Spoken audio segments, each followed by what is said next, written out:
In this demonstration, I want to show you a video of another debugging technique that you will see in some of the various samples, maybe in the SDK or maybe on other people's websites that give BizTalk examples. Here I've created a little tiny orchestration and a project called Debug Technique, and I simply created one little schema that just has first name, last name, and amount as attributes in it. And then in the orchestration itself, you see I receive that message and I have a decide shape. So what if I want to stick a debug right here? I can insert an expression shape. And this time we're going to use the built-in facilities of Microsoft System.Diagnostics.Event.WriteLine. And by the way, you can also write to the event log here as well. I guess we could demonstrate that.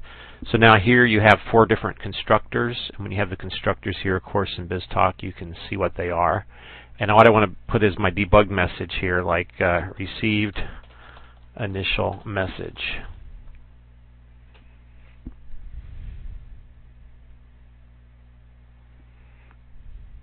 Okay, and then let's call this debug 1.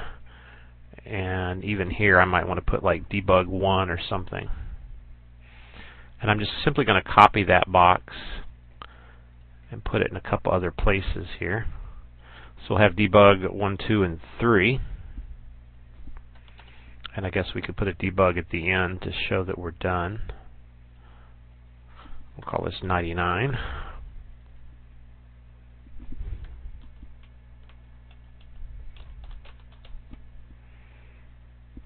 And then here I basically have an if statement that says, is the first name equal to Neil or not? And so here we'll say debug 2, first name equals Neil branch.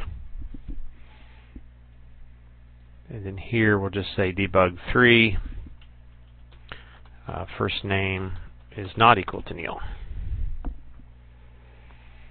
Okay, so we're ready to deploy this. I'll do that off the video and we'll come back and test. And let me show you how I set up the port here. It's actually deploying right now. In the port, if I do configure port, it's called debug technique in. And then here I decided to show you how to use specify now. So here I actually created a directory on my disk called BizTalk demos /debug technique/in. And then I want to monitor with the receive location all the files with star.xml. And you see here I have my BizTalk default pipeline. So that's how you do a specify now port. And then when it's deployed, we can go to BizTalk admin and see the port that it created for that. So on my deploy, I did not specify an application name. So all unnamed applications default to go to BizTalk application 1. Here you can see my orchestration. And if I go down to receive ports, this would be the specify now port that it automatically created. You can see it's the name of the orchestration, the version, the orchestration name, and this is the public key token. So it's a quite long port name. And then if I go down to the receive locations, you'll see it also has a very similar, very long name. And now I can enable that receive location. Maybe wait just a second and refresh to make sure it stays enabled, because make sure I have security to access that. Then on my binding here, on my orchestration, I just go to Properties Binding. And I have to set my host. And then the ports are already set here. So when you do the specify now, see it automatically links the internal port to the external port that it created. So now I can start that orchestration. Then here, I'm in this Total Commander tool that I use. There is a sample file I've created. And it simply just has first name John, last name Doe, amount $101. And I want to copy that file to the input directory.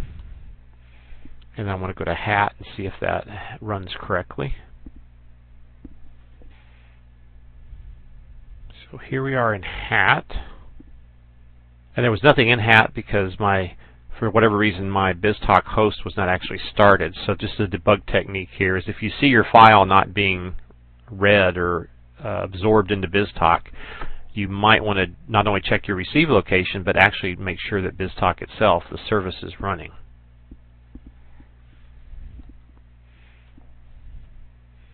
Still waiting on that file. Now it's gone. And now we go back to HAT and refresh. So you can see on this date, the orchestration ran and completed. So the question is, where did our debug go? Okay, so we used this built-in Microsoft statement. If we were running a C# program, this would go to like the system out, the console out, or the output place. But in BizTalk, where does it go? And the point is, it kind of doesn't go anywhere. So you have to have an interceptor set up to receive these diagnostic debug messages. So the way we're going to do that is we're going to use a freebie utility. And I'm going to do a Google search here. So there was a separate company that made products called Systernals, and then Microsoft bought them out, actually Sysinternals. And now you can download these utilities still free from the Microsoft site. So here's the Microsoft site. If we scroll down, you'll see the categories of these utilities. So it's over here under Miscellaneous. You scroll down, there's a thing called the Debug Viewer. This program intercepts calls made to the debug print by device drivers and so. It allows for viewing and recording of debug session output on your local machine. So we're going to download that to our local disk. It's at the very bottom of the screen here. I'm going to save it in my download software installs directory. And I'll unzip that to program files, and I'll do that off the video. So here I have a directory called Program Files Sysinternals Debug Viewer, and you can see it's got a help and an exe here. And if I just run that debug viewer, here's the little accept the license screen, and this is the debug viewer now. So now it's actually sort of running and monitoring things. I don't think we need to turn it on. Let me just make sure here. Capture. Yeah, it looks like the capture is turned on. So now we're just going to go back and rerun our orchestration again. We're going to copy this file back to our input directory. And BizTalk reads it. And then we come back to our little debug viewer screen, and look what we see. So you're going to see stuff in here that maybe comes from other utilities, but you see these three lines right here. Debug 1 received initial message. And of course, that was what I had coded here in my orchestration. Debug 1 received initial message. And then the name was not equal to Neil, so it should show us next debug 3, and it should say first name not equal to Neil. Back to the debug viewer, right here. Debug first name not equal to Neil, and then we hit the end. So this is another way that you can actually debug. And again, you'll see it on some of the maybe SDK samples or maybe some demos that you find on various websites. The other thing we'll show briefly in this video is we'll actually change our orchestration now and show you that you can write to the event log here as well. So you just say System.Diagnostics.Event.WriteLine, .write entry. And then again, you have multiple constructors. So you have a source. So your source could be BizTalk Tech for technique. And then the message is debug 1 received initial message. Okay, I'll redeploy this and run it so you can see how that works. So while that's deploying, actually, you can see apparently they write out a lot of debug messages during the Microsoft deploy. And so you don't want to leave this little debug viewer, always on. So what you can do is you can just turn off the capture, and then I believe you can clear the screen here. So here it is under Edit. It's Control X, Clear Display. And then we see if our deploy has succeeded, and it has. So now you can turn the capture back on, Control E, and then again we go drop our file. Oh, we need to restart BizTalk process since I redeployed here.